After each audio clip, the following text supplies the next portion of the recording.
Welcome to NENC Media Group, your daily politics and geopolitics worldwide. I'm your AI anchor with today's news recap. Hit subscribe, like, share, and drop your thoughts in the comments. Let's dive in. Russia is using kamikaze drone tactics to inch forward in Donbas. A Guardian report says these small explosive-packed UAVs glide into Ukrainian positions, detonate on impact. They advance slowly, but relentlessly.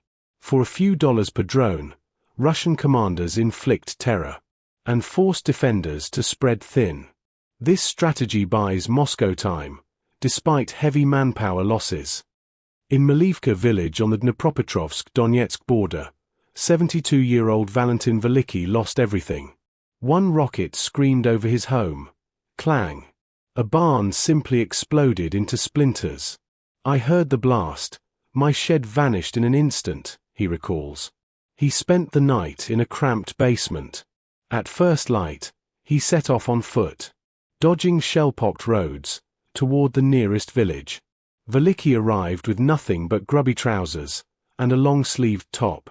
His passport gone, his house rubble, and his potato patch still planted. I worked on a combine. We had roads, a shop, a school bus. Everyone was my friend, he says. It's a shame it's all here, waiting to rot. Local officials say he's the last holdout. Head of evacuation Alexander Halovko confirms families fled since February. On June 1st, compulsory orders hit homes with children. Halovko and the police chief made daily calls. But Velikiy refused to go.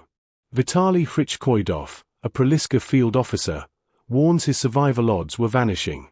It's very dangerous. He wouldn't last much longer. On the front lines, Ukrainian defenders describe a brutal cost.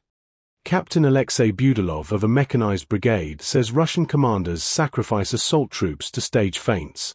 We destroy them minutes after they raise their flag, he asserts. First comes a tank in a cage. Then armored vehicles. Followed by trucks packed with infantry. Their goal: punch through the defense at any cost.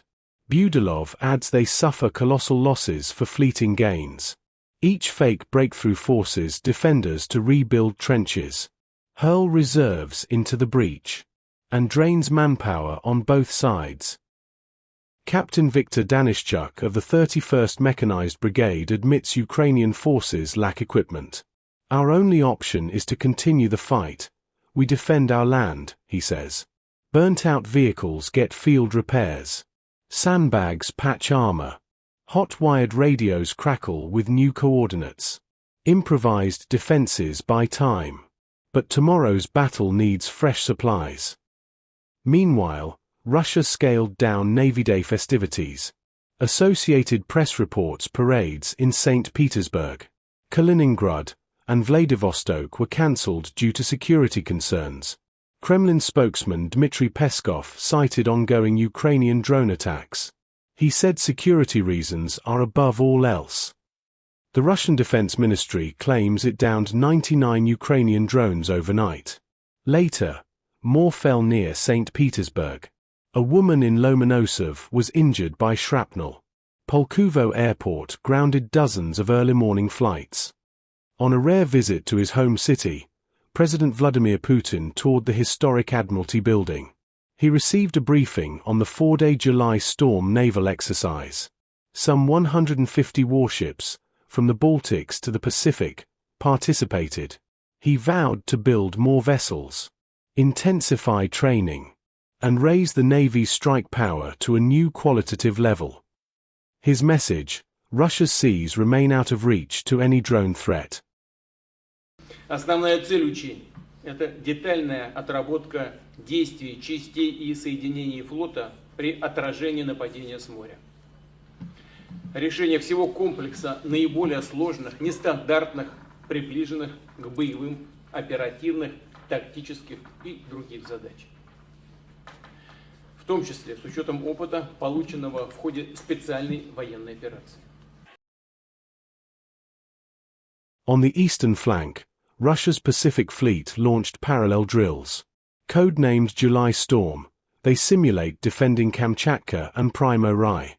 The fleet's press service says exercises focus on repelling UAV and sea drone attacks. Rook boats and FSB border units practice counter-infiltration. Scenarios include strikes on fuel depots, base perimeters, and underwater approaches, all set against a militarized Far East backdrop. Kamchatka juts into the Pacific, bordering the Bering Strait, near US, Japan, and China. It hosts nuclear missile submarines, strategic ports, airfields, and surveillance posts. Russia fears Ukrainian drones will soon reach these bastions. And Japan's dispute over the South Kurils only adds to Kremlin jitters. Moritz Brack of the CASIS think tank in Bonn notes that naval drills also test NATO vigilance. Potential scenarios: blocking alliance shipping, probing defenses, or demonstration flights over flotillas, he says. These maneuvers gather intelligence, project intimidation, and signal Moscow's readiness to counter any threat to its nuclear command chains.